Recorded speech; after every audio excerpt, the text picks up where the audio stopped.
J'ai fait un petit séjour en psychiatrie, j'ai eu l'exemple devant moi d'une femme de plus de 60 ans qui était persuadée d'être enceinte. Attends, mais ça c'est quelqu'un qui travaille ici ou c'est un patient? Il y a des patients qui se mettent réellement en danger. Je dois vous avouer que j'y allais avec quelques stéréotypes. Des gens qui se tapent la tête contre les murs ou des gens qui vont me sauter au cou. Les médecins prescrivaient des anxiolytiques à tour de bras pour que tout le monde soit complètement shooté et que ce soit pas le bazar. Ce podcast c'est surtout pour les patients que je le fais en tant qu'hommage. Et j'espère sincèrement qu'un jour ils trouveront la grâce d'être guéris et d'être à nouveau intégrés en société. Parce que leur histoire m'a profondément touché. Bienvenue dans Première Consultation, votre podcast qui vous accompagne chaque dimanche vers une vie plus saine. Je m'appelle Anthony Perdry, je suis docteur en pharmacie et ici on explore des sujets qui vous permettront d'améliorer votre corps et votre esprit chaque jour avec des conseils pratiques et des discussions inspirantes. Je suis convaincu que mes conseils vous permettront de vivre en meilleure santé et plus longtemps. Si cet épisode vous plaît, montrez-le en mettant 5 étoiles au podcast et retrouvez-moi sur Instagram pour encore plus de contenu. Bienvenue dans votre Première Consultation. Bonjour à tous les amis, bienvenue dans Première Consultation, le podcast qui vous accompagne vers une vie plus saine avec des conseils pratiques et des discussions inspirantes, mais qui peut aussi vous retracer quelques expériences que je peux vivre dans mon quotidien de professionnel de santé, comme ce sera le cas dans cet épisode. Car aujourd'hui, j'aborde un sujet un peu complexe, c'est la psychiatrie, les hôpitaux psychiatriques, les pathologies psychiatriques, puisque j'ai pu faire un petit tour dans un service de psychiatrie et cette expérience m'a réellement bouleversé, alors je voulais absolument vous en parler. Alors en effet, j'ai fait un petit séjour en service de psychiatrie, alors je vous rassure, j'étais du côté des soignants, pas des patients, je vous rassure, tout va bien, je n'étais pas là-bas pour me faire soigner, mais pour comprendre comment ça se passe à l'intérieur des murs des hôpitaux psychiatriques. J'imagine que quand je dis ça, vous avez une question qui vous brûle les lèvres. Excuse-moi Anthony, t'as vraiment rien d'autre à foutre de tes journées que passer ton temps libre à l'hôpital psychiatrique? Bon, en effet, j'ai des hobbies un peu particuliers, mais si je vous parle de la genèse de cette envie, vous allez tout de suite comprendre. En fait, tout a commencé par un podcast que j'étais en train d'écouter tranquillement. Bon, je vais pas vous dire lequel c'est, parce que j'aime pas trop critiquer le travail des autres créateurs de contenu en santé. Mais bon, si vous cherchez un petit peu des podcasts qui parlent d'hôpital psychiatrique, bon, c'est pas très compliqué à trouver, il y en a pas 18. Hein. Bon, alors j'écoutais ce podcast et en l'occurrence, cet épisode m'avait un peu laissé perplexe parce qu'il y avait des propos que je trouvais quand même assez dénigrants à l'égard des soignants. On racontait dans cet épisode que les patients étaient maltraités, qu'ils étaient presque en cage, en prison, quoi. Donc moi j'écoutais ça chez moi et j'ai trouvé ça un peu étonnant quand même. Hein. Un peu étonnant, j'avais quand même un peu l'impression de me faire emberlificoter, pour rester poli. Mais fort heureusement, dans mon carnet d'adresses, j'ai quelques médecins et j'ai aussi pas mal de psychiatres. Et donc j'ai fait part de ce podcast à ce psychiatre et je lui ai dit « Mais t'as pas honte de maltraiter tes patients ?» Non, je rigole, j'ai pas du tout dit ça. Je lui ai dit évidemment « Bon, je sens que dans ce podcast, on se fout un peu de ma gueule. Est-ce que toi qui travailles dans ce milieu depuis 30 ans, tu pourrais me confirmer ou m'infirmer ces propos ?» Cette personne a écouté le podcast et m'a tout simplement dit « Écoute, pour moi, cet épisode est totalement fallacieux. Il ne représente qu'une sorte de psychiatrie parmi les centaines qu'on aurait pu décrire. Si toi, tu veux vraiment comprendre à quoi ça ressemble, si tu veux te faire ton propre avis, viens voir par toi-même. » J'ai donc réalisé un stage en immersion dans un hôpital psychiatrique et aujourd'hui, je souhaite vous partager ce que j'ai vu de façon objective. Alors je fais du mieux que je peux, j'aimerais pas paraître offensant ou quoi que ce soit envers les patients, mais je crois que le fait d'en parler, c'est déjà un bel hommage et vous verrez à la fin de la vidéo que en fait ce podcast c'est surtout pour les patients que je le fais en tant qu'hommage, parce que j'ai appris plein de trucs de façon au sens médical du terme en tant que professionnel de santé, mais également sur l'humain. Le rapport humain que j'ai eu avec ces patients m'a profondément touché. Et j'en parle à la fin de ce podcast. Bon, alors pour commencer, je dois vous avouer que j'y allais déjà avec quelques stéréotypes. Et je suis sûr que vous aussi vous en avez. Si dans ce podcast vous vous attendez à avoir des récits du genre des gens qui se tapent la tête contre les murs ou des gens qui vont me sauter au cou dans une sorte de décor austère à la limite du film d'horreur en mode Shutter Island, bon, c'est pas tout à fait ça, c'est pas ce que vous allez entendre aujourd'hui. Moi, ce que j'ai vu, c'est un lieu propre, calme, accueillant, avec un joli jardin où les patients ils allaient et venaient. Les espaces étaient même super bien aménagés, il y avait une télévision, un baby-foot, une salle commune où les patients pouvaient jouer à des jeux de société. Donc, si vous voulez, j'étais clairement à côté de la plaque avec mes clichés plein la tête. Vous voyez, ça sert à ça aussi, ce podcast. Parler de psychiatrie dans ce podcast, ça permet aussi de démystifier, de déconstruire des mythes. La psychiatrie, c'est pas une prison. La psychiatrie, c'est pas lugubre, c'est pas ce que vous avez en tête. Il y a évidemment des règles de restriction de sortie pour certains patients, et encore, ça ne concerne que certains patients, mais c'est surtout pour leur sécurité à eux. Parce que vous allez le voir, dans la suite de mon récit, il y a des patients qui se mettent réellement en danger. Donc ça, vous voyez, c'était pour le premier constat, le décor. Ensuite, j'ai rencontré les patients. Et en fait, deuxième constat, c'est que j'ai commencé à soupçonner un peu tout le monde. Attends, mais ça c'est quelqu'un qui travaille ici ou c'est un patient ? Bah oui les amis, c'est pas nécessairement marqué sur leur front, des gens qui sont malades ou pas. C'est pas marqué sur leur front. Dans les services de psychiatrie, il y a des profils super variés. À la fois des gens qui sont handicapés par une pathologie, mais il y a aussi d'autres à qui, nous, la population générale, on pourrait davantage s'identifier. Donc il y a des patients qui viennent, pour des dépressions, il y a des gens qui viennent pour des comportements addictifs, à l'alcool, à la cigarette, aux drogues, ça peut être à d'autres phénomènes, les jeux vidéo, Et au milieu de tout ça, il y a aussi des gens qui ont commis des actes graves, hautement répréhensibles, que je vais évidemment pas citer ici, mais je vous laisse imaginer quoi. Vous avez très bien une idée de ce que ça peut être. Mais bon, dans ce genre de cadre, dans les services de psychiatrie, les soignants, ils sont pas là pour juger en disant telle personne, ce qu'il a fait c'est mal. Évidemment que c'est mal, tout le monde le sait, mais ils sont pas là pour juger, pour refaire un procès. Ils sont là pour les aider, pour les soigner et les aider à se sentir mieux, tout simplement. Donc en fait, dans les services de psychiatrie, il faut pas croire que tout le monde a le même profil. Il y a un mélange de patients entre ceux qui vont bien, ceux qui vont moins bien, ceux qui viennent d'arriver et qui sont en crise, ceux qui sont sur le point de partir, ceux qui sont là depuis des années. Je crois qu'il y avait une patiente, ça faisait 3-4 ans qu'elle habitait là, clairement.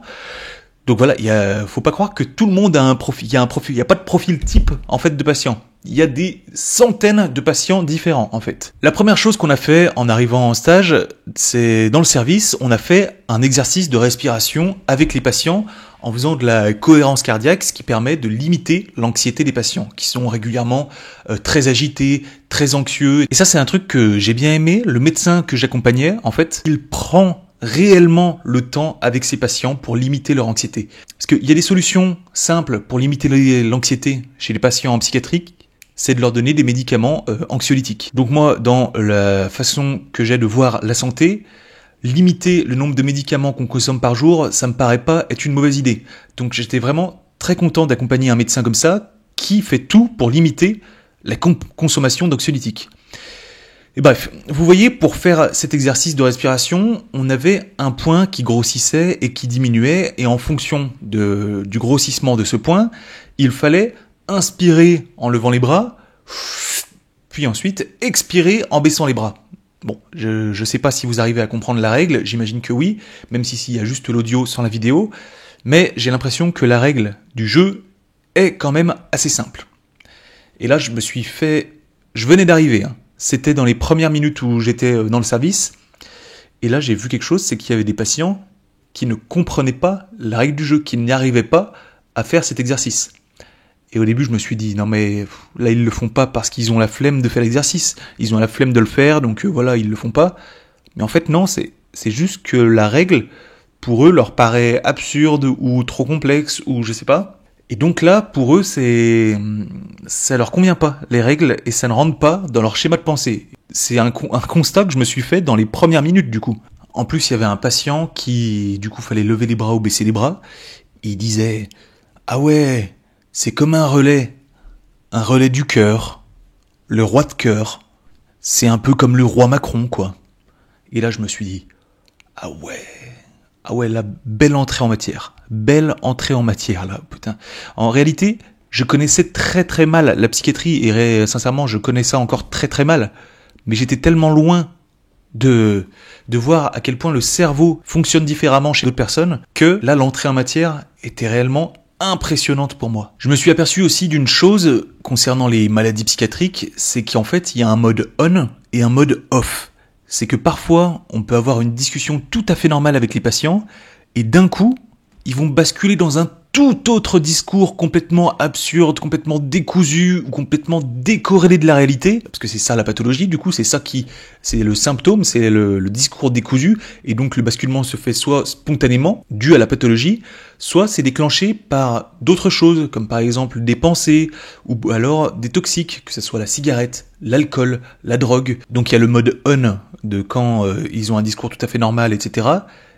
Ils consomment leur drogue, l'alcool ou je sais pas quoi, et là ils commencent à avoir le mode off où ils ont le discours absurde, décousu, etc.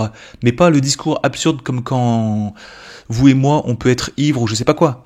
C'est absurde de chez absurde. J'ai eu l'exemple devant moi d'une femme de, allez je sais pas, plus de 60 ans, qui était intimement persuadée d'être enceinte. Je répète, une femme de plus de 60 ans qui était intimement persuadée d'être enceinte. Et elle parlait de sa grossesse en disant qu'elle avait des difficultés, comme par exemple avec ses nausées, qu'elle attendait les échographies.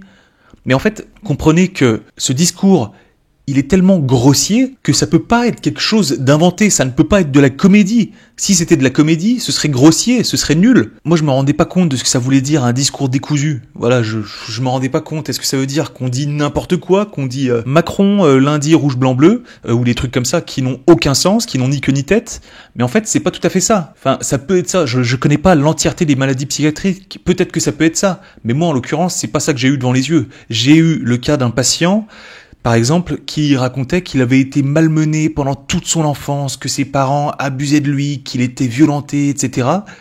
Et 3 minutes après, il nous racontait que son enfance s'est très bien passée, qu'il avait eu une enfance paisible, agréable, avec des parents aimants, etc. Et moi j'étais à côté, j'écoutais, mais je me disais, oh, mais qu'est-ce qu'il est en train de me raconter? Mais je comprends rien. Je ne comprends rien.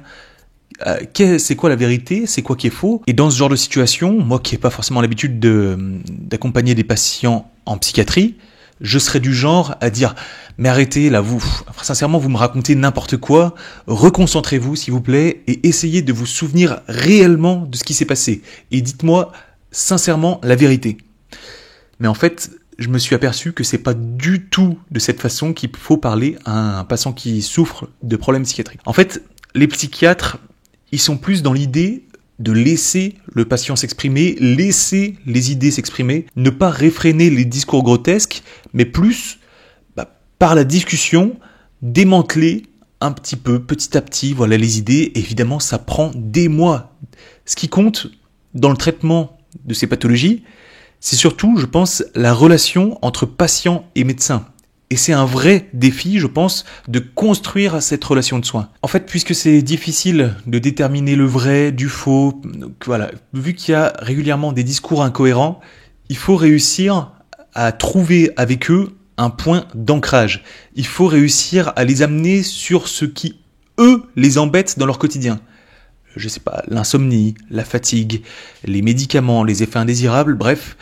Et de cette façon, ils acceptent en fait de recevoir de l'aide. Bon, aujourd'hui, écoutez, on va parler de vos insomnies. C'est ce qu'on m'a expliqué, c'est que il faut trouver un point d'ancrage que vous comprenez et que eux comprennent. Et c'est ce qui m'a impressionné aussi, c'est que le médecin, il va de chambre en chambre pour parler à tous les patients et en 3 minutes, il doit changer de patient, c'est-à-dire changer d'histoire, changer de pathologie. Ah oui, qu'est-ce que c'est son discours à ce patient-là?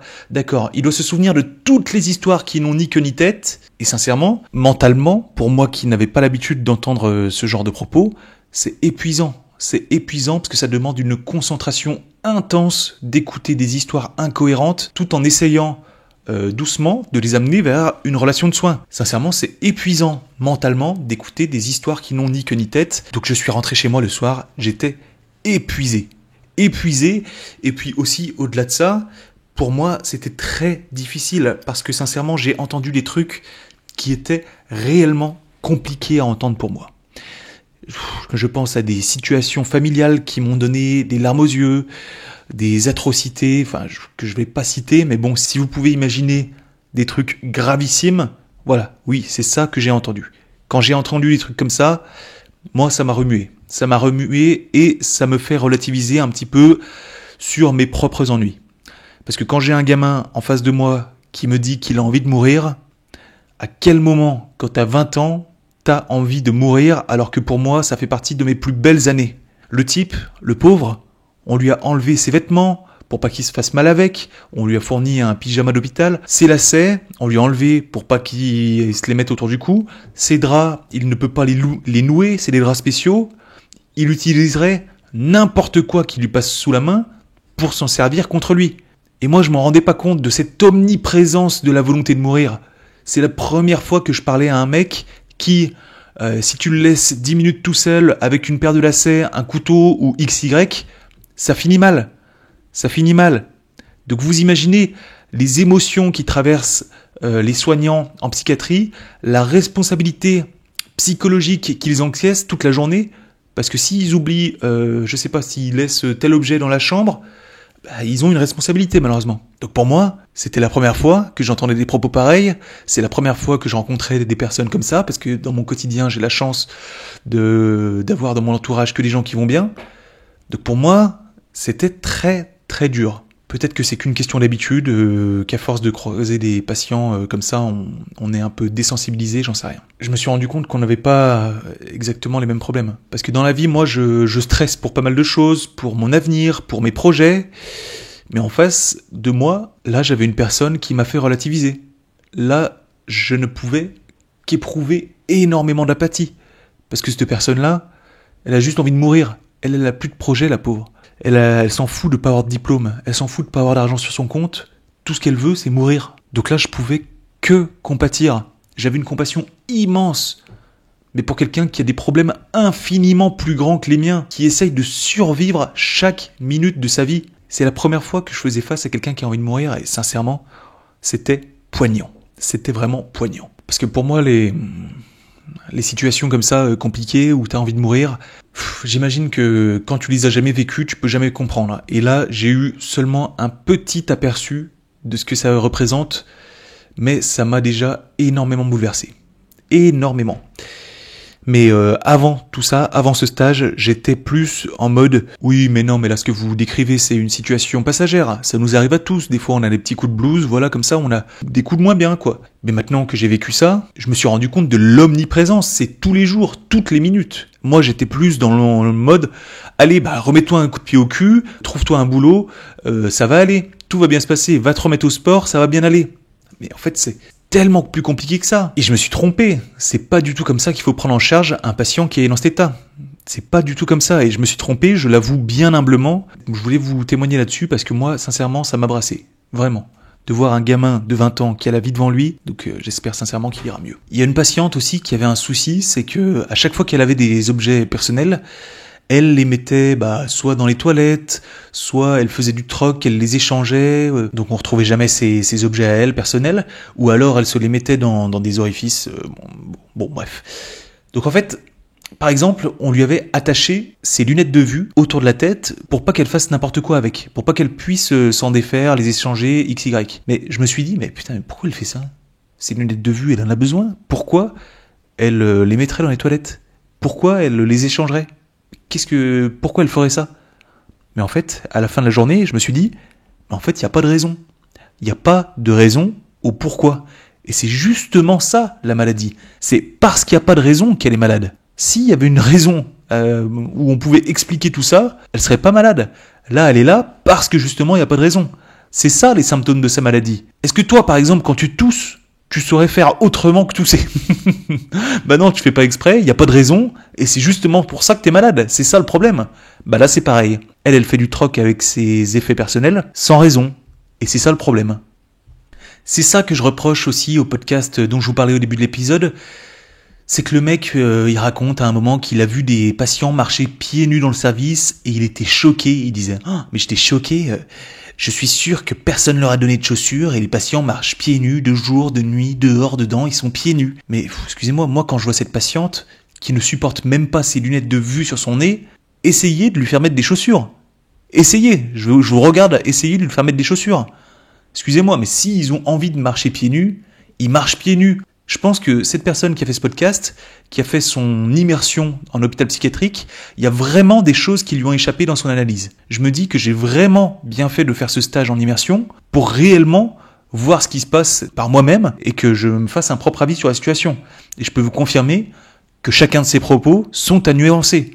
À nuancer parce qu'il a vu un seul service de psychiatrie et parce que moi, de mon point de vue, j'ai vu quelque chose de totalement différent et profondément humain, au contraire. Alors maintenant, concernant les traitements, je voudrais absolument vous parler des traitements parce que, vous savez, le podcast que je mentionnais au début de l'épisode, ce podcast-là avait un discours qui disait que les médecins prescrivaient des anxiolytiques à tour de bras pour que tout le monde consomme des médicaments, que tout le monde soit complètement shooté et que ce soit pas le bazar. Alors oui, ce genre de situation doit exister. Faut pas se leurrer, j'imagine qu'il y a des médecins qui sont assez peu regardants et qui choisissent la solution de la facilité. Entre passer 40 minutes avec un patient, à lui parler, à essayer de comprendre sa situation, ou, de l'autre côté, donner un médicament, je pense qu'il y a des médecins qui choisissent la solution de la facilité. Et d'un côté, sincèrement, je peux le comprendre aussi. Mais moi, je vais vous raconter objectivement ce que j'ai vu. Et en l'occurrence, ce n'est pas du tout ce que j'ai vu. Parce que moi, j'ai accompagné un médecin qui accompagnait réellement les patients, qui passait du temps chaque jour, des heures avec chaque patient, qui rediscutait les traitements chaque fois qu'il voyait les patients pour les diminuer, qui leur faisait faire de la méditation, de la cohérence cardiaque, etc. Alors, je veux pas vous raconter comment ça se passe ailleurs parce que je l'ai pas vu, mais je peux au moins nuancer le propos de ce podcast en question en disant, toi, tu as vu un type de psychiatrie, moi j'ai vu un type de psychiatrie, je n'en fais pas une généralité, mais toi non plus, ne fais pas une généralité de ce que tu as vu, parce que ailleurs c'est pas pareil. Donc voilà, je me permets de faire cet épisode aussi pour nuancer l'autre podcast que j'ai trouvé vraiment incohérent avec ce que moi j'ai vu. Mais je suis persuadé que ça peut exister, je remets pas en doute son expérience, mais je me permets de nuancer en disant qu'ailleurs, ça ne se passe pas de la même façon. Donc au niveau des médicaments, c'est clair que s'il y a un type hyper angoissé, psychose, etc., si vous lui donnez des anxiolytiques, les symptômes vont nettement s'améliorer. Mais est-ce que ça le soigne réellement au fond de lui ? Est-ce que ça soigne sa pathologie ? Je crois que ça ne fait que diminuer les symptômes, mais que la maladie est toujours là, sous-jacente. Ce qu'il soigne, c'est la psychiatrie, c'est la discussion, c'est l'accompagnement. Le médecin que j'accompagnais m'a dit qu'en fait, c'est simple, on peut faire un parallèle avec un endocrinologue. Vous savez, les médecins qui prennent en charge plein de pathologies dues aux hormones, notamment le diabète. Et quand ils prennent en charge un diabétique, il va pas lui dire « Bon voilà, tiens, t'as de l'insuline, t'en prends tous les jours, tu prends de la metformine, point barre ». Non, ça marche pas que comme ça marche pas que par la médication. Il y a un accompagnement, il y a de la discussion. Il lui dit, pour votre diabète, ce serait bien de marcher un peu plus, ça serait bien de manger moins sucré, de vous mettre au sport, etc. Les médicaments, ça ne fait pas tout. Il faut guider les patients. Surtout que c'est des patients qui ont parfois un peu perdu pied, donc il faut les guider. En plus, c'est un cercle vicieux, parce que parfois ils ont aussi perdu pied à cause des effets indésirables des médicaments, à cause de leur pathologie, à cause de leur addiction. Ah oui, parce que d'ailleurs, les addictions, je pense qu'en 24 heures, j'ai vu tout type de drogue et tout type d'addiction. Vraiment, faites très attention, ne vous droguez jamais. Les toxiques, donc les drogues, sont aussi mélangées avec les effets indésirables des médicaments et donc ça donne un cocktail de substances pas très chouette, si vous voulez. J'ai vu un mec qui avait le masséter, donc le muscle de la mastication, tellement crispé qu'il arrivait à peine à ouvrir la bouche et il galérait à parler. Donc voilà, pour vous dire à quel point c'est intense comme médicament. Mais c'est compliqué aussi d'ajuster les médicaments parce qu'en psychiatrie, j'ai l'impression que c'est pas un traitement qui répond à un symptôme en particulier. C'est plus, il y a tel médicament et il peut agir sur plein de trucs différents en psychiatrie. Et ces traitements, ils sont plus ou moins bien tolérés en fonction des patients, ils sont plus ou moins efficaces en fonction des patients. Donc c'est vraiment très complexe d'ajuster un traitement à un patient. Et pour finir sur les traitements, j'ai vu des patients qui étaient presque en train de pleurer quand ils ont appris que le médecin que j'accompagnais, il allait quitter le service. Et il disait, mais comment je vais faire ? Vous êtes le seul qui m'a pas bourré de médicaments. Donc voilà, ça permet de nuancer à nouveau. Faut pas croire que tous les hôpitaux psychiatriques travaillent de la même façon. Faut pas croire que un psychiatre travaille de la même façon qu'un autre, c'est vraiment très particulier à chaque personne. Réellement, c'est très compliqué de faire des généralités. Sinon, il y a aussi d'autres clichés que j'avais avant d'y aller, c'est que je me disais, les patients, ils doivent être hyper pudiques de parler de leur pathologie, de leur maladie. Faut vraiment creuser, je pense, pour réussir à entrer en contact avec eux, à avoir une discussion sincère, etc. Mais en fait, pas du tout. Et en fait, il y a une absence totale de pudeur. Ils vont parler de leur pathologie, de leurs problèmes, de façon assez transparente, en fait. Ils vont te regarder droit dans les yeux et te dire « j'ai envie de mourir ». Point barre. Et ils le disent sans aucune pudeur, et c'est pour ça que moi c'est ça qui me choquait aussi, c'est qu'ils étaient réellement sans filtre, et ils te racontent qu'ils ont tel et tel symptôme, que pendant leur enfance il leur est arrivé ci, ça et ça. Donc je sais pas si c'est parce que je suis soignant qu'ils m'ont raconté ça sans filtre, ou s'ils sont comme ça avec tout le monde, mais dans tous les cas, pour moi ça m'a fait un choc parce que je ne m'attendais pas à ça. Sinon, ce qui m'a aussi étonné, c'est le temps que passent les médecins à faire des tâches administratives. Les demandes d'autorisation, les patients qui demandent aux infirmiers, qui demandent aux cadres, qui demandent aux médecins, qui lui demandent à la tutelle, qui demandent aussi au préfet, au machin, tout a un énorme circuit administratif interminable et c'est réellement pénible. C'est du temps de perdu sur les soins, sur les consultations avec les patients, sur, la discussion avec eux, avec des procédures qui alourdissent déjà un quotidien, mais tellement difficile. Mais bon, je crois que c'est ce genre de situation administrative débordante et interminable. C'est quelque chose de plutôt récurrent en France, donc je crois qu'il y a vraiment un énorme travail à faire là-dessus, réellement. Et surtout que de façon régulière, les patients ont des personnes qui gèrent leur argent, qui gèrent leur vie, c'est ce qu'on appelle des tutelles ou des curatelles, et ça alourdit encore plus les schémas administratifs. C'est tout délégué à cette personne qui, elle, est plus ou moins réactive, est plus ou moins efficace dans son travail, donc c'est toujours très très long. Bon, sinon, la cellule d'isolement, oui ça existe, j'y suis allé, j'en ai fait l'expérience. Bon, c'est pas très marrant, en effet. Mais vous savez, le plus important pour moi dans tout ça, et c'est surtout pour ça que je fais le podcast, c'est que le soir, quand je suis rentré chez moi, déjà j'étais épuisé mentalement, mais épuisé, vraiment.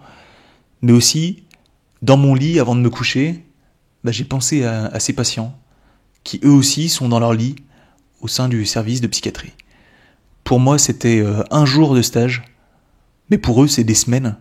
C'est des mois dans ce quotidien infernal et de symptômes qui n'en finissent pas, et des traitements qui n'en finissent pas non plus. Et j'espère sincèrement du plus profond de mon cœur qu'un jour ils trouveront la grâce d'être guéris et d'être à nouveau intégrés en société. Parce que leur histoire m'a profondément touché. Donc c'est pour ça que je voulais témoigner à travers ce podcast, et puis aussi pour remercier très sincèrement et chaleureusement le médecin qui m'a accueilli et que j'accompagnais dans cette journée de stage, qui écoutera certainement ce podcast, parce que pour moi c'était une expérience professionnelle en tant que soignant, mais aussi une expérience hautement humaine. Merci beaucoup. Merci les amis d'avoir écouté cet épisode de première consultation un peu particulier, un témoignage qui était vraiment très important pour moi de réaliser. Si ça vous a plu, mettez 5 étoiles au podcast et on se retrouve la semaine prochaine pour un nouvel épisode. C'était Anthony pour première consultation. À bientôt les amis.